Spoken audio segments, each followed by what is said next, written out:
وبرکاته. زه له پاکستان را روان وم کابل کې خپلو کارو لپاره.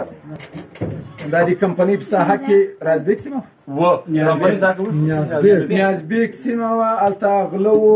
د بل لاس کې یو موټر باندې فایرنګ وکړو. کسان ما ونه لیدل چې ویې ویشتو کسان، خو دا بکس مې ولید، دغه بکس یې په لاس کې و. نو هلته ترافیک هم ډېر جام و. زه په دا بل لاس کې وم چې څوکه سره روان وم، تعقیبول مو. یو څه ځای چې رالو، دوی داسې کوڅې خواته ولاړو. هلته مې له موټره ټکونه ورباندې وکړل. دوی 3 کسه ول، یو سره کلشنکوف و، یو سره دغه توپانچه وه ټیټي. نو اتل موټره پسې غورځار شوم، زه د بیا ځای وم او یو میل ور راسره. نو د هغه اتې دوی موټرسایکل راته وغورځول تېر سپیډ کې. هغه 2 نفرو چې مې ټکان وکړو، هغه د دې ګودامونه وو، د چیشي کورونه وو، په هغو واوښتل. نو په دې وخت کې تقریبا دغه مجاهدون مشاب سره روان وو. زه یې سلاح خو ما نه دلته، زه یې وک نه وه. او یو دغه بل ملګری وو، دا هم دلاوره سړی وو.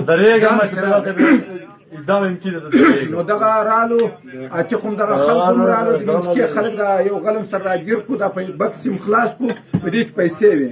نو دغه د اوس موږ 5مې حوزې ته رالو. زاهد صاحب ته مو وسپارلې، د هغه تر مخ هم بکس خلاص کړو. دغه 50 لکه روپۍ دي. دغه ټولو ته وسپارلې.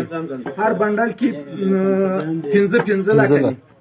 او دغه یو ځای چې هغه دي دا 10 لکه د زریان دي، او 5 لکه هغه پرېتې دي، 50 لکه روپۍ دي.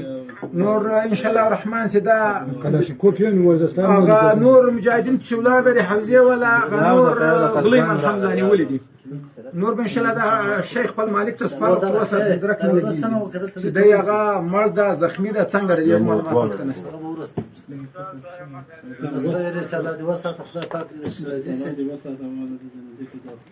دا پیسې به بیا دا کمپنۍ صاحب کمپنۍ اب رسانې نه من پیسې